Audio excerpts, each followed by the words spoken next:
కాసేపట్లో G7 సదస్సులో ప్రధాని మోడీ ట్రంప్ కీలకమైన సమావేశంలో పాల్గొనబోతున్నారు. ఇరు దేశాల అధినేతల మధ్య ఈ చారిత్రాత్మక భేటీ జరగనుంది.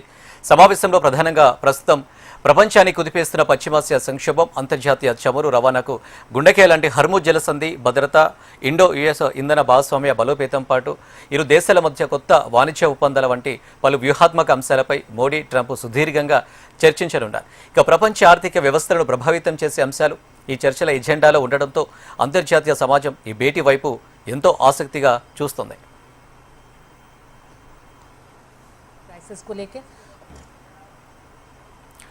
ఈ దౌత్యపరమైన భేటీ కేవలం వాణిజ్యానికే పరిమితం కాకుండా తీవ్ర రాజకీయ ఉత్కంఠ నడుమ నడుస్తుంది. ఇటీవల పశ్చిమాసియా పరిణామాల్లో భాగంగా అమెరికా దళాలు జరిపిన ఒక వ్యూహాత్మక దాడిలో 3 భారతీయ సిబ్బంది అనుకోకుండా ప్రాణాలు కోల్పోవడం ఇరు దేశాల మధ్య తీవ్ర చర్చనీయాంశంగా మారింది. ఈ విషాదకర సంఘటన జరిగిన నేపథ్యంలో జరగబోయే మోడీ ట్రంప్ సమావేశానికి అత్యంత ప్రాధాన్యత మరియు సున్నితత్వం చేకూరాయి. తమ పౌరుల రక్షణ, భద్రతపై భారతదేశం తరపున ప్రధాని మోడీ ఈ సమావేశంలో గట్టిగా మాట్లాడే అవకాశం ఉందని విశ్లేషకులు భావిస్తున్నారు. ఈ వివాదాస్పద అంశాన్ని పరిష్కరించుకుంటూనే అంతర్జాతీయ వేదికలపై భారత్, అమెరికా రక్షణ మరియు వ్యూహాత్మక బంధాన్ని మరింత ముందుకు తీసుకువెళ్లేందుకు ఇరు దేశాల అధినేతలు ఒక ఉమ్మడి కార్యాచరణను ప్రకటించే అవకాశం ఉంది.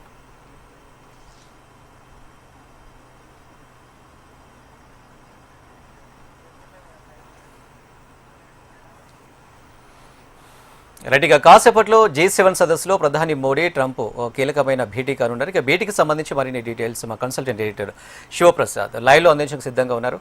శివప్రసాద్. అనిల్, ఇంత క్రితం ఇంట్రోలో మీరు చెప్పినటువంటి విధంగా అనేక కీలకమైనటువంటి అంశాలు దీంట్లో చోటు చేసుకునే అవకాశం ఉంది. దాదాపు 17 నెలల తర్వాత మొట్టమొదటిసారిగా ప్రధానమంత్రి నరేంద్ర మోడీ అండ్ ట్రంప్ ఇద్దరు కూడా భేటీ కానున్నారు. నిన్న G7 సమావేశం యొక్క ఇనాగరల్ సెషన్ సంబంధించినటువంటి సందర్భంగా ఆయన అలాగే ట్రంప్ ఇద్దరు కూడా కరచాలనం చేసుకున్నారు. ఆ మోడీ వచ్చి పక్కన నిలబడి భుజం మీద చేయి వేసినప్పుడు ట్రంప్ తనంతా తానే లేచి మోడీకి షేక్ హ్యాండ్ ఇవ్వడం ఇదంతా కూడా మనం చూసాం.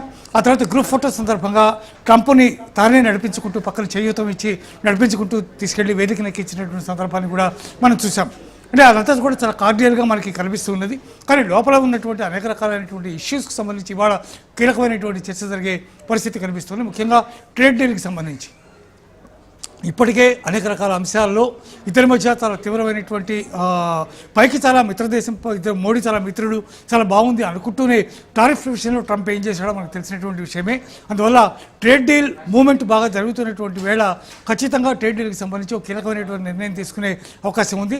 అంతేకాక ఎనర్జీ రంగానికి సంబంధించి, H1B వీసాస్కి సంబంధించి, అట్లాగే పశ్చిమాసియాలో ఉన్నటువంటి పరిస్థితులు వాటన్నిటి గురించి, ఆ తర్వాత మీరు చెప్పినటువంటి కీలకమైనటువంటి ఇష్యూ 3 భారతీయులు మృతి చెందడం, దాడిలో ఒమన్ ప్రాంతంలో ఉన్నటువంటి ఒక నౌకపై దాడి చేసినప్పుడు 3 భారతీయులు మృతి చెందడం అనేది చాలా సీరియస్గా భారత్ దాన్ని చాలా గట్టిగా తీసుకుంది. అట్లాగే భారత ప్రభుత్వం రాయబారిని పిలిపించి అతనితో చాలా గట్టిగా తమ యొక్క నిరసనని తెలియజేసింది. దాన్ని మీ పై స్థాయిలో కూడా మీరు తెలియజేయవలసిందిగా ఆయనకి ఆదేశాలు కూడా ఇచ్చింది. ఇట్లాంటి నేపథ్యంలో దాని గురించి కూడా చర్చకు వచ్చేటటువంటి అవకాశం ఉంది. మరోవైపు రష్యా ఉక్రెయిన్ యుద్ధం, అట్లాగే ఇరాన్ విషయంలో ట్రంప్ వ్యవహరిస్తున్నటువంటి శైలి తదితర అంశాలన్నీ కూడా దీంట్లో ప్రస్తావనకు వచ్చేటటువంటి అంశాలు బాగా కనిపిస్తూ ఉన్నాయి. అయితే ఏదేమైనా సరే భారత్, అమెరికా యొక్క వాణిజ్య సంబంధాలు శాశ్వతంగా కొనసాగడానికి, హాయిగా ప్రశాంతంగా కొనసాగడానికి, ఎటువంటి ఇబ్బందులు లేకుండా జరగడానికి కావలసినటువంటి దిశగా ఈ చర్చలు జరుగుతాయని అందరూ కూడా భావిస్తున్నారు. అదే పద్ధతిలో వాళ్ళ యొక్క చర్చలు జరుగుతాయని కూడా అందరూ ఆశిస్తూ ఉన్నారు. ప్రపంచం అంతా అట్టడుగుతున్నటువంటి వేళ వీళ్ళ ఇదే యొక్క సమావేశం మీద ప్రపంచ దేశాలన్నీ కూడా దృష్టి సారించి ఉన్నాయి. ఏం జరగబోతుంది, ఏం మాట్లాడబోతున్నారు, భారతీయుల దుర్మరణం పట్ల మోడీ ఏ విధంగా తన యొక్క ప్రతిస్పందనను తెలియజేస్తారు, ఆల్రెడీ తెలియజేశారు. కానీ అది ముఖాముఖి డైరెక్ట్గా ట్రంప్తో మాట్లాడేటప్పుడు ఏ విధంగా చెప్తారు అనే అంశం కూడా చాలా కీలకంగా ఉంది. అందువల్ల వీటన్నిటి మీద కూడా ప్రపంచ దేశాలన్నీ కూడా దృష్టి సారించి ఉన్నాయి. చాలా హాయిగా జరిగేటటువంటి అవకాశం సమావేశంలో ఉన్నప్పటికీ కూడా ఈ ప్రస్తావన వచ్చినప్పుడు మాత్రం కొంత వేడెక్కేటటువంటి వాతావరణం కనిపిస్తూ ఉంది. ఏమవుతుంది అనేది వాళ్ళిద్దరి మీట్లో మాత్రమే మనకు తెలిసే అవకాశం కనిపిస్తూ ఉంది అనేది. శివప్రసాద్, చూసుకున్నట్టయితే గతంలో కూడా మోడీ అండ్ ట్రంప్ కలిసినప్పుడు కూడా ప్రపంచ మీడియా సంస్థలు ఏవైతే ఉన్నాయో అనేక విషయాలు చేస్తూ వస్తాయి. ఇప్పుడు దాదాపు 16 నెలల తర్వాత మళ్ళీ కలుసుకోవడం, సేకండించుకోవడం, ఇది ఏ విధంగా ఉండబోతుంది? ఈ చర్చ కూడా ఒక ప్రాధాన్యత సంతరించుకున్నట్టు కూడా తెలుస్తుంది. ఇలాంటి కీలక నిర్ణయాలు తీసుకునే అవకాశం ఉంటుంది ఈ ప్రజెంట్ సిచ్యువేషన్కి సంబంధించి. అంటే ట్రంప్ విషయంలో ఎప్పుడు కూడా మనం ఒక స్థిరత్వాన్ని మనం ఎప్పుడు ఆశించలేము. ఇది మీకు కూడా తెలిసిన విషయమే, అందరికీ తెలిసినటువంటి విషయమే. ఆయన ఈ క్షణాన్ని ఎట్టా ఉంటాడో మరుక్షణం ఎట్టా మారుతాడో ఎవరు చెప్పేటటువంటి పరిస్థితి కాదు. ఈవెన్ జర్నలిస్టులు ఎవరైనా ఇంటర్వ్యూ చేస్తున్నప్పుడు ఆయన నచ్చకపోతే ఆ మైక్ తీసి కింద విసిరేసి పరిగెత్తి వెళ్ళిపోయినటువంటి సందర్భాలు చాలా ఉన్నాయి. అట్లాగే అవతల వాళ్ళు నెతన్యాహుతో గొడవ పడ్డటువంటి సందర్భాన్ని మనం చూసాం. ఇట్లా అనేక సందర్భాలు మనకి కనిపిస్తాయి. అందువల్ల ఎట్లా ఉంటుంది ట్రంప్తో అనేది చాలా శుతిమెత్తగా, చాలా జాగ్రత్తగా చెప్పదలుచుకున్నటువంటి విషయాన్ని మెత్తని కత్తిలా అంటాం మనం. అట్లాగే ఆ మెత్తగా ఏదైతే కత్తి కోస్తుందో అలా చెబితే తప్ప ఆయనకు అర్థమయ్యేటటువంటి పరిస్థితిగా ఉండకపోవచ్చు. అందువల్ల ప్రధానమంత్రి నరేంద్ర మోడీ ఆ విషయంలో బాగా తీవ్రమైనటువంటి అనుభవం కలిగినటువంటి వ్యక్తి. అట్ ద సేమ్ టైం ట్రంప్తో డీలింగ్స్ ఎట్లా ఉంటాయనే విషయంలో కూడా చాలా ఆయన వ్యూహం, ఆయన పద్ధతి ఆయనకు ఉంది. కాబట్టి ఆయన డెఫినెట్గా దీన్ని మెత్తని కత్తి పద్ధతిలోనే వీటన్నిటి కూడా చెబుతారని మనం భావించవచ్చు.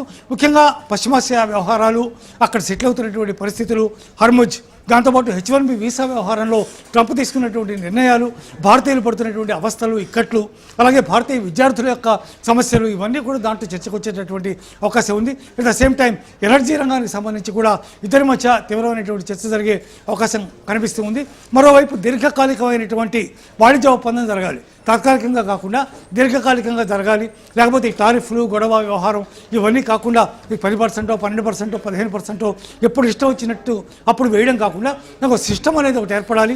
అలా ఏర్పడాలంటే డీల్ కంప్లీట్ కావాలి. కాబట్టి ఆ రకంగా ఏ అంశాల్లో మనం ఖచ్చితంగా నిర్ధారణకు వచ్చి మనం డీల్ ఖరారు చేసుకోవాలి అనే అంశం మీద కూడా క్లియర్ అయినటువంటి చర్చలు ఈసారి జరిగే అవకాశం ఉంది. ఈసారి మొహమాటం లేకుండా చాలా క్లియర్గా ట్రంప్తో ఈసారి మోడీ మాట్లాడదలుచుకున్నారు అనేది ఇప్పటివరకు వచ్చినటువంటి సమాచారం. కాబట్టి సమావేశం అరగంట జరిగినా 40 నిమిషాలు జరిగినా చాలా కీలకంగా, చాలా ప్రధానమైనటువంటి అంశాల మీద నిక్కచ్చిగా చర్చ జరిగే అవకాశం మాత్రం స్పష్టంగా కనిపిస్తుందని చెప్పవచ్చు అనేది. Right, Shivaprasad, thank you.